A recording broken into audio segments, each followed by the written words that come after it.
Hello everyone, after about 3 hours I 100%ed the Backrooms 1998. Now let's discuss whether this game is worth your time or just another one of those backroom slop titles that have saturated Steam. The story starts off with three friends skateboarding. One of them, Liam, ends up having an accident and no clipping into the back rooms. Now trapped, he has to locate a way out, all while being hunted by a monster. The story starts off vague, with small clues detailing the protagonist and his friends. Despite his plight, the situation could have been seen as divine punishment.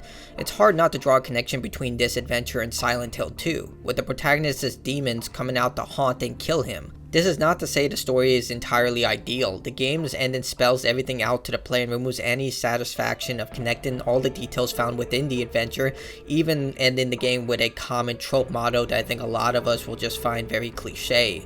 Still, it works better than other backroom titles where the excitement is more about the exploration and finding everything you found out in the wiki, rather than connecting it all with a narrative.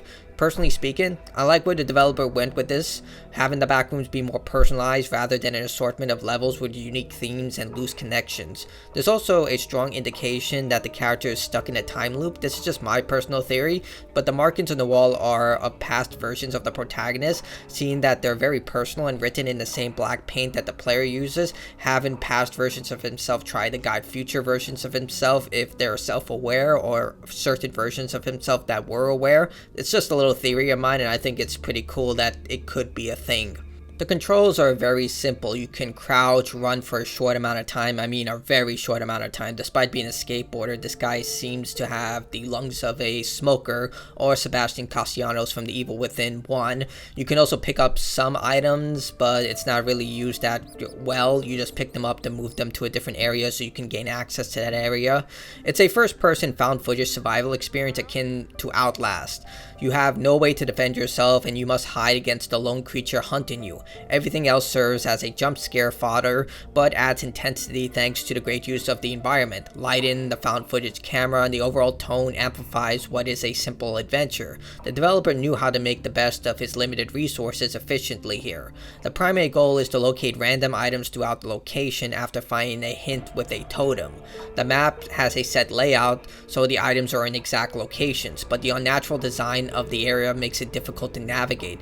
This intentional design makes noticing paramount locations a lot more important. You do gain access to some tools such as a flashlight for dark areas, but I never used it, and you can find batteries to replenish the flashlight, a crowbar for breaking down wooden planks to unlock doors, a bolt cutter for breaking down bolts, and spray paint. The spray paint is the most effective item as it allows you to mark areas with a freehand marker, but you can mark all locations. I think it's because of the way that the animation works, so they make it impossible for you to mark doors and other things. You can find a map as well, which is incredibly helpful, but the items' locations are never marked on the map.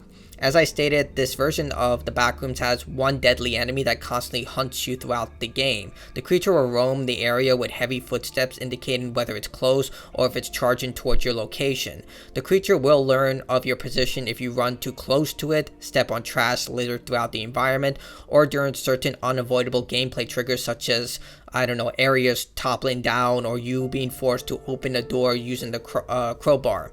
The only defense is to hide, which is very simple. Find a locker, go inside, a hole in the wall, or go under a table, and you're fine even if the creature sees you going into those locations right in front of it. As far as I can tell, there are only 3 save locations, and you only can save in those areas once per playthrough, so you really have to plan out what you need to do, and you can't just rush back to the area in order to save. And there are no safe locations. The creature can come into any area, which I thought was pretty cool, but the game is incredibly short, so I was able to beat the game without saving, but it's there in case you want it.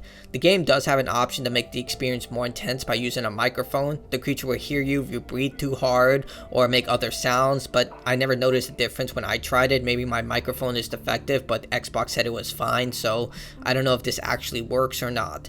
As for achievements, they just involve you finding certain locations throughout the game. You can literally find this, or at least most of the locations, on your first playthrough. I found them on my second playthrough.